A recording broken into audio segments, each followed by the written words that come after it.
I am. I'm Catherine Haskins, and I'm one of the co-founders of the Bridge Club. This is Brenda Andrewson, their co-founder. Over 2 years ago, Brenda and I had this really wickedly crazy idea, and thank God for wonderful companies like Zoetis and IDEX and Royal Canin and Stevens and Associates, etc. They're really doing this one. And Banfield, an animal policy group, that they came forward and really supported what we are trying to do. We're trying to bring this profession together to connect, engage, learn, and grow together. We've done a lot in 2 years. I'm going to show you a quick little video. We have hosted over 80 events, both live and digital, in 2 years. Do the math, that's almost one a week, holy cow. And we have an audience of over 25,000 in the veterinary profession. So we are really excited. We've come a long way, baby. All right, let's watch. Yeah.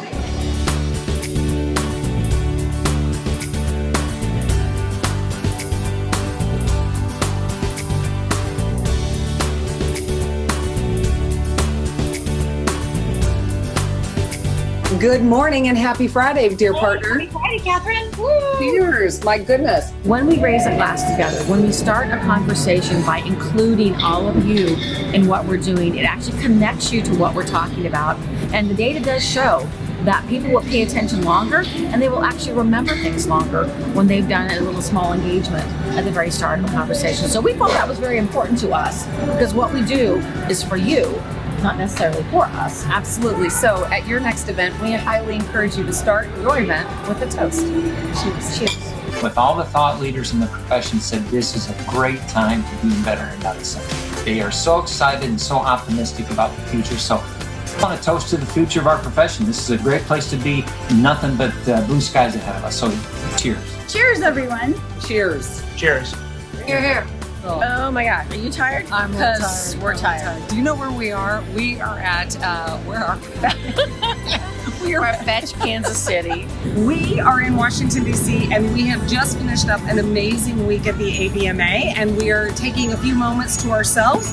We are at the Washington Monument.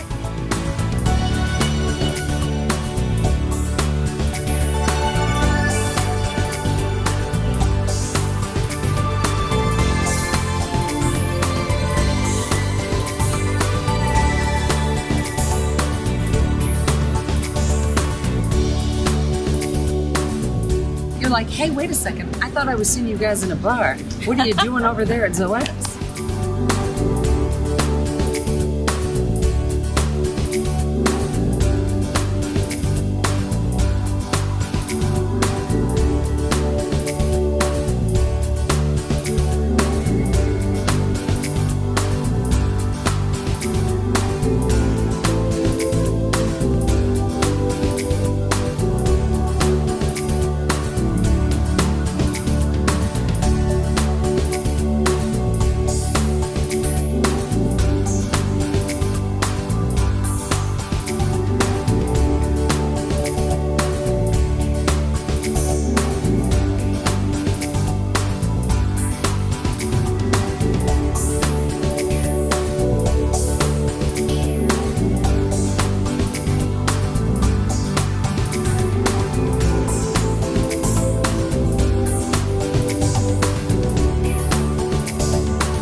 Summary of what we've been up to the past couple of years. So, what are we talking about next? Well, gosh, we've done a lot, but we've got a lot of fun coming. So we've got a few things we're going to actually talk about. Where have all the men gone? I think this is going to be an interesting one with our young people that we are needing to bring more men into the profession. I know that's a little spicy, but we like to do that every now and then. We also are going to start doing some murder mysteries. And we're going to have people will be dialing in. Not murder mysteries, medical mysteries. No murder. It's medical mysteries. Medical mysteries. Sorry, I was so excited about the mystery. Medical mysteries, where people are going to be dialing in and they're going to have to actually solve the case. So we are so excited because we're going to be doing it from an era perspective. We're going to be doing it species specific. We are really going to bring it forward so that people can fully engage, because that's what we're trying to do at the Bridge Club. Absolutely. So let's talk a little bit about why we're here tonight. So those of you who have joined us before, know that we always say that we want the people who want to be in the conversation, not on the sidelines. And I have to say that the person we are honoring tonight as our first ever Bright Minds honoree, Dr. Hilal Dogan, is absolutely one of those people who does not wait around for someone else to decide what should be done. So we are really thrilled and honored to have Hilal be the guinea pig, basically, for this new idea. The intention of which is behind to really point out the people who are stepping forward in the profession to say something needs to be done, something needs to be said. People need to know what's going on, and nobody's done that better than Hilal, who was the founder of the Vet Confessionals project. Many of you might be familiar with that. She also now is putting a lot of energy into making people understand the impact of trauma on veterinary professionals in the day in and day out of working in a veterinary practice. So she's got some really cool content coming forward that we would encourage you to do. So we're going to get to know Hilal a little bit tonight. And normally, Catherine or I are the ones who do the interviewing, but tonight we thought it would be interesting to have Hilal's friend, I'm totally spacing off here. Like, how many of these have you had? No. I haven't. I know, sorry. Oh, it's Hilal's friend, Kristina Guldbrand, do the interviewing for us this evening. So we're going to have Hilal and Kristina now step up to the stage, and we're going to have Kristina actually kick us off with our traditional Bridge Club toast as well, too. So as they come to the stage, get your glasses ready, and we'll get the show started.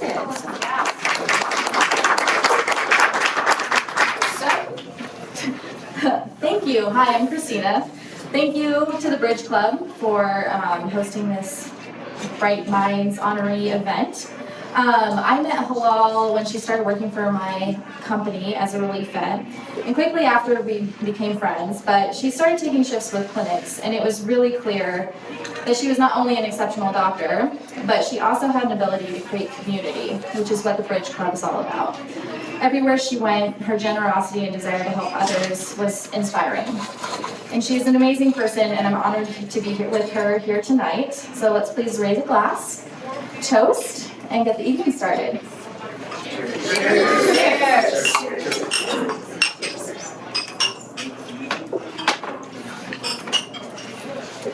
So I know Hilal to be someone who is very connected to her spirit. You live life and manage your work and your personal life in a unique way. How have your life experiences brought you to this point? Thanks, Kristina. So this is a very general question for a very complicated answer, but I'm going to try and keep it brief. So just a little bit about my background, because I feel like, honestly, my upbringing has been the number one reason why I'm who I am today.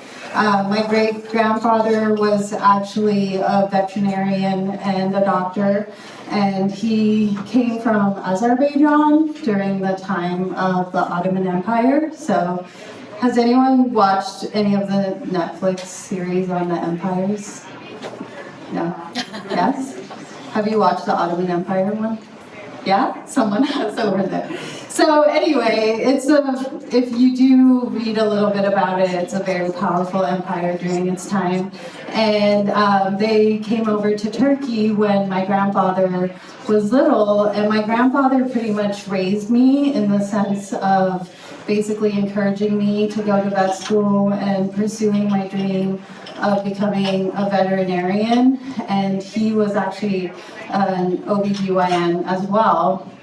And then my father, who is also from Turkey, was a Turkish ambassador. He's retired now, but he was a diplomat and very good with people. So I think being raised by really powerful people helped me learn, how to go after what I want in this life, and also how to be really diplomatic with people. And I traveled my whole life, because of my dad's job, we lived in multiple different countries, and I got to basically learn a lot about all different walks of life, and ultimately realized everyone kind of just wants the same thing, and that's to be happy. So that's kind of how I ended up where I ended up.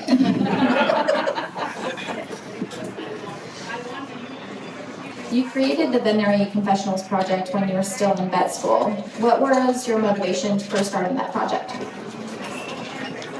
So just for those of you who don't know what the Veterinary Confessionals project is, by the way, how many of you know what it is?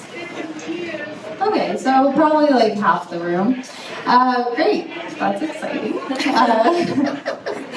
So basically it is a anonymous confessional art project that I started when I was in vet school.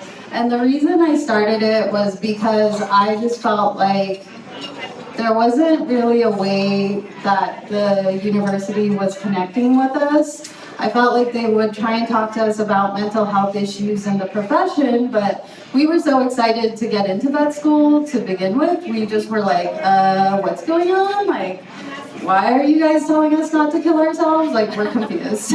So like, I know I'm kind of like making a joke out of it, but it's true. Like, it really was, we were like, what's going on here?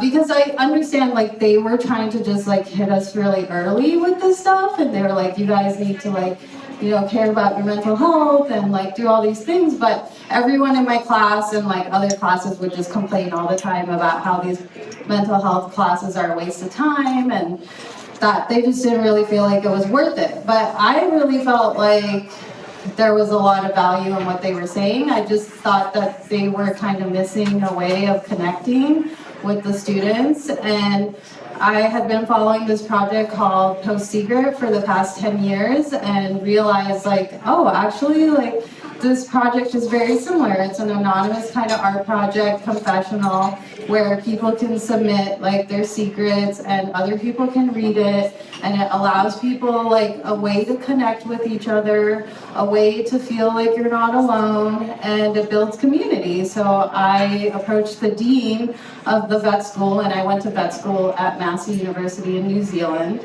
and I was like, hey, I want to do this project, and I was in my final year of vet school. I was like, I really think that it would help like kind of people connect more, and we could address the issues that you guys are trying to address. And he was like, yeah, sure, I love all the touchy-feely stuff, like, let's do it. And he was like a large animal cattle vet, you know, I was like shocked. I'm like, oh, okay, he's on board. And so then we started the project, and really like everyone was just really felt like it really connected, because the personal stories are really what makes it count and really what hits home. So that's kind of how it came about and went on from there. Your current focus is on trauma. Can you tell us a little bit about its impact on the veterinary profession and how we can both prevent and treat it? So how many of you, real quick, I'm going to ask a question to the audience again, which I don't know if this is normal for, okay, I'm asking you guys a lot of questions. But how many of you understand what traumatic stress is when it comes to your psychology? Okay, so like 4 people. Okay, great. Yay.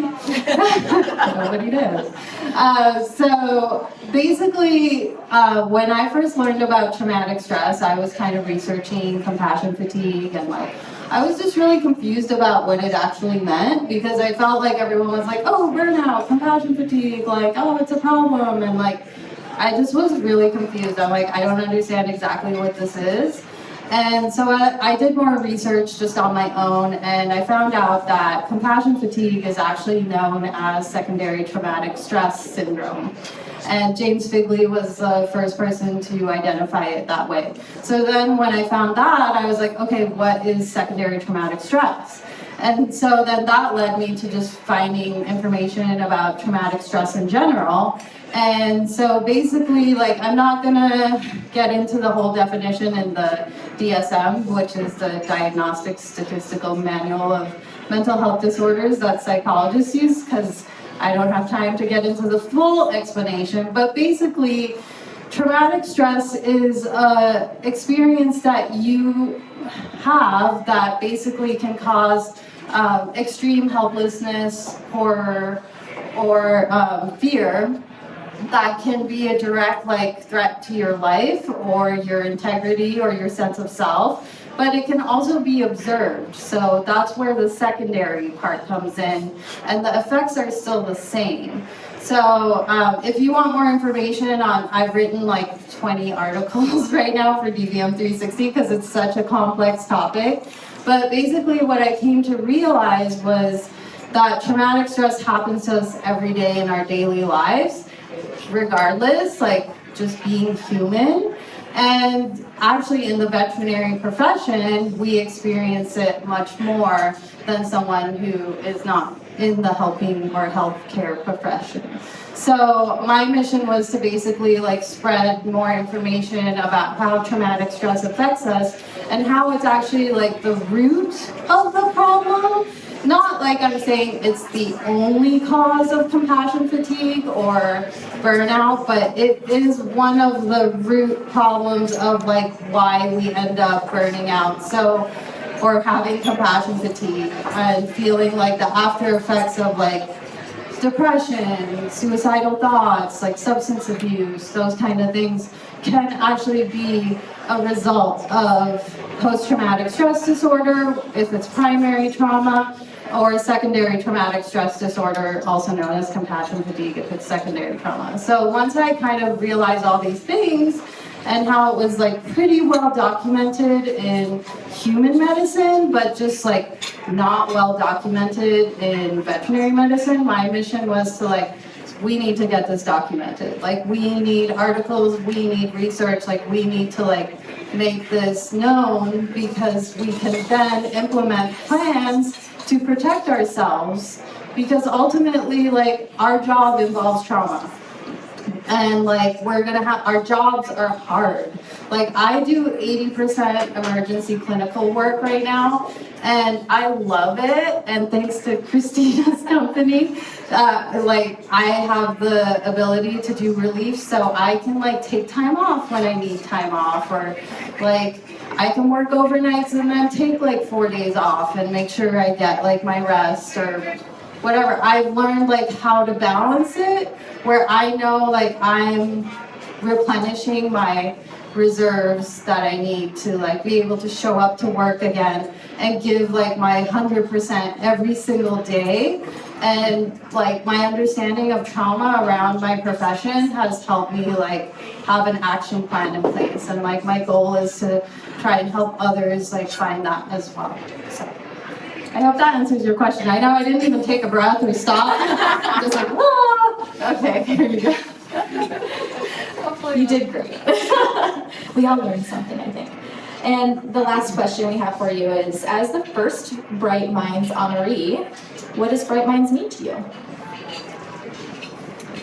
So when Brenda and Catherine first brought up this idea, I really hadn't thought about it, but then when they asked me like what it actually means to me like a bright mind is someone who basically is like a spark in the atmosphere or like the environment, where when they walk around or like when you talk to them, like they send off other little tiny sparks, and then they spark another person to do something. And then, so in that sense, I was thinking of it more like a flame, like that kind of bright mind. And I really think like that was my goal with the Veterinary Confessionals project as well, was my hope was that like by bringing the emotion into it, by bringing like people's personal stories into it, that I was gonna be able to like spark someone to like take action. And like tons of people have come up to me about how like when they read this one secret, that made them realize like they need to do something about this one topic, and like it moved them into action.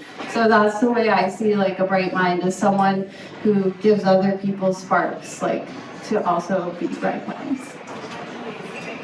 I love it. Yeah, thank you. And I will turn this back over to the bridge ladies. Sorry. We were also going to ask an opinion of a bright mind from someone from the crowd. Yeah, absolutely. Yeah, just because it's we have in. the questions and everything's now, so go on, go for it. Oh, okay, so I had asked my friend Bill what he thought a bright mind was, so I just wanted him to also contribute like his opinion because it's very different than what I thought a bright mind was. So thanks, Bill, if you don't mind coming up here. Sure. Thank you. Hello. Hello. So Hilal, first off, congratulations, and you are of course a bright mind. And you know, out of the blue, she types me a message and she says, "What's a bright mind to you?" And I said, "Well, I think a bright mind is someone that has an idea, and it might be an idea that other people have, but they've got a unique view of it. It's a view that might get to the same path, but along the way they might pick up other people along that way and bring them to the end goal. But there's an important part of this that is missing, I think. This person needs to be a person that other people want to follow on that journey. And you can have all the great ideas and the bright minds you want, but if you're not creating an atmosphere where other people want to subscribe to your idea and be in the same room and be as close as you can to that person, then you're going to miss the opportunity to achieve your goal. So hats off to Hilal, and a round of applause for my friend. So.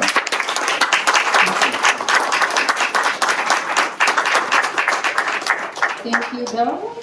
And So we've got a few minutes here. If anybody has a question specific to Hilal, raise your hand and we will bring the microphone over to you or you can come to us.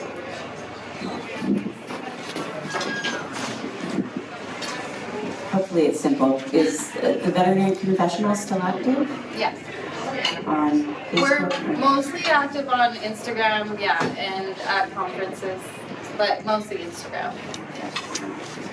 So I want to know what you're doing next with the information you've learned from your trauma research. What's next in your lineup?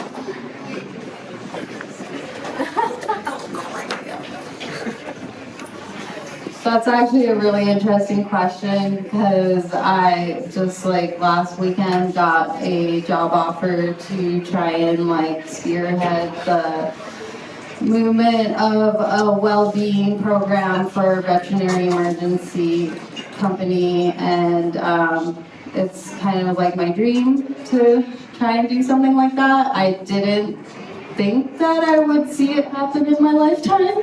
I was just hoping to like lay the groundwork down, you know, like, and hopefully eventually people will like come on board and actually like implement protective like well-being programs that they take very seriously, more than just like a poster on a wall or like an email or like some sort of post, you know, actual like taking it seriously. Because I went to like the most recent trauma conference in Boston this year, and I spoke with one of the lead researchers for the use of MDMA in treating trauma, and he used to be a human ER doctor, and he was telling me like, he's like, oh, you're trying to like document that traumatic stress exists in the veterinary world? He's like, great, good luck. Like, we had it documented and still no one wanted to do anything about it. He's like, that's why I quit the ER hospital life. Like, he's like, it was just too much, and like, no one actually was like doing anything about it, even though like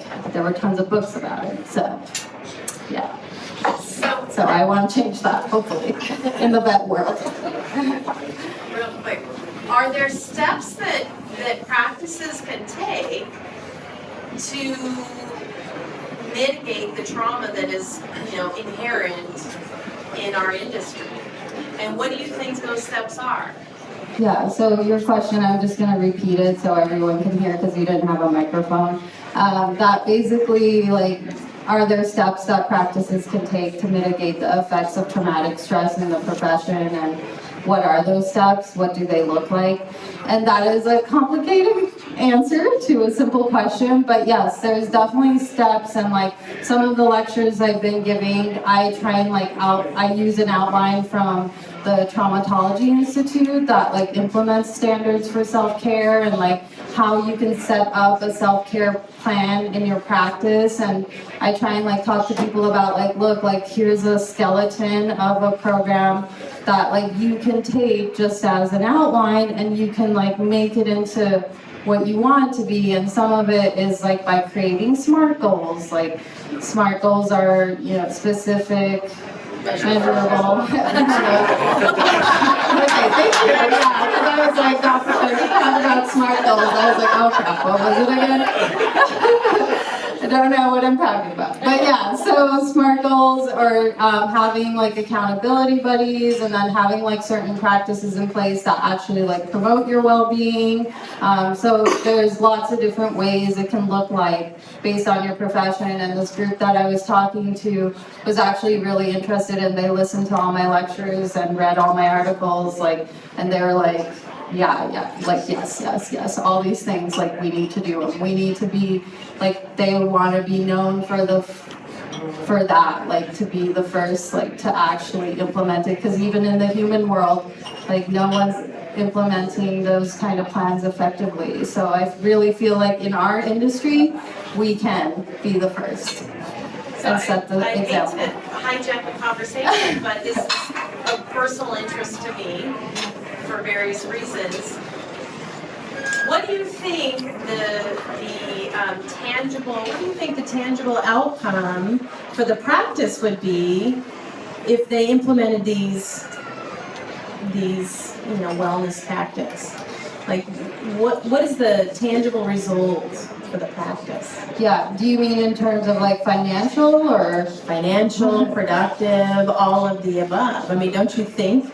I mean, I'm sure you think this, but I mean, in the end, what you get in return is far greater than what you're giving, your team. Yeah, like the tangible effects, definitely financial, like you'll have less employee turnover, you'll have less people calling out sick, you have people who are taking better care of themselves, you have a stronger support system in your workplace that creates a safe space, which is like the #1 protective agent against trauma is actually your community. So if you can set up a community that is protective and like makes you feel safe, you can actually have a traumatic incident happen. Like you can accidentally kill a patient, for instance, but if you have a really great like support network, the likelihood of you having like long-lasting effects from that mistake and the trauma from that mistake is highly diminished compared to someone who doesn't have like that type of support system set up.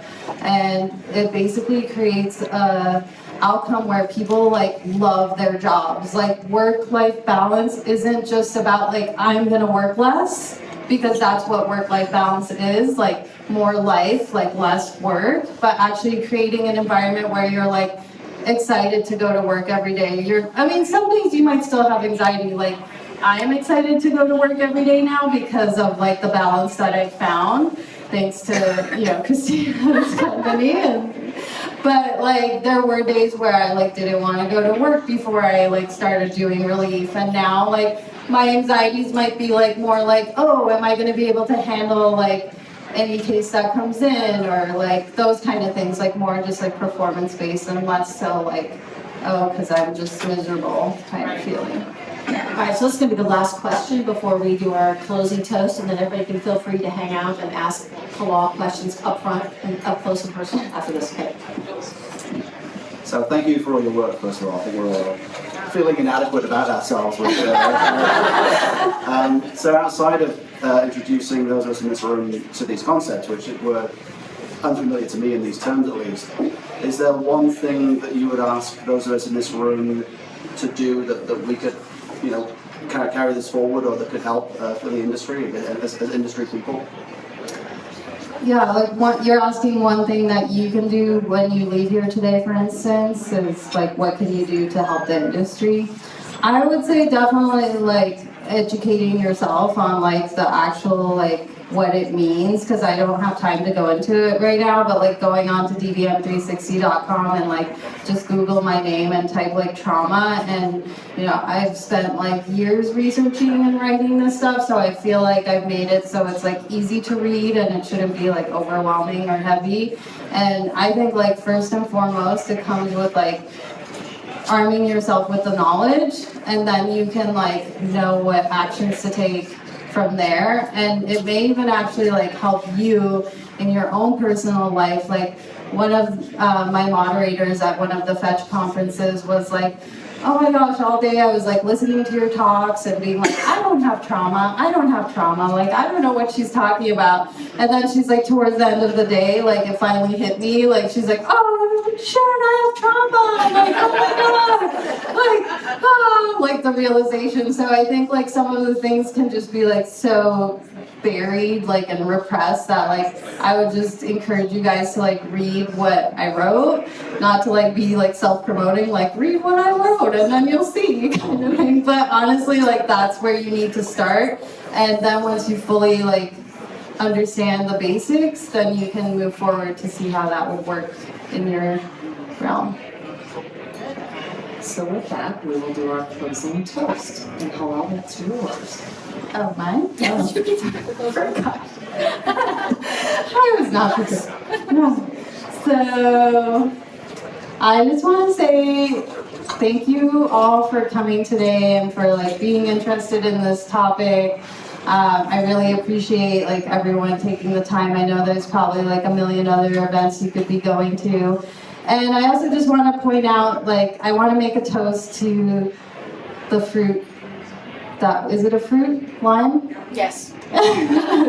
So if you notice, is it a fruit or a vegetable? I just wanted to point out, like, it's actually, if you notice, like, kind of aligned with the concept of well-being, because, like, lime is supposed to be good for jet lag, and, like, it's antiviral and antibacterial, and with everything that's going on now with like Corona and everything, I just wanted to give you guys a little bit of lime energy, and I'm just very grateful for like these natural healing fruits, and I want to make a toast to that and to all of you.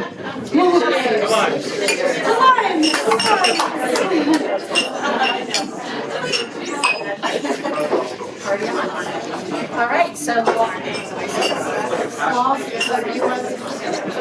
at this point, you guys can continue to have beverages. I do want to take 1 second really quick and give a huge thank you to Deb Hawes, because she has coordinated all of this and we could not do this without her help. So just a quick thank you to Deb. Now, rush the bar.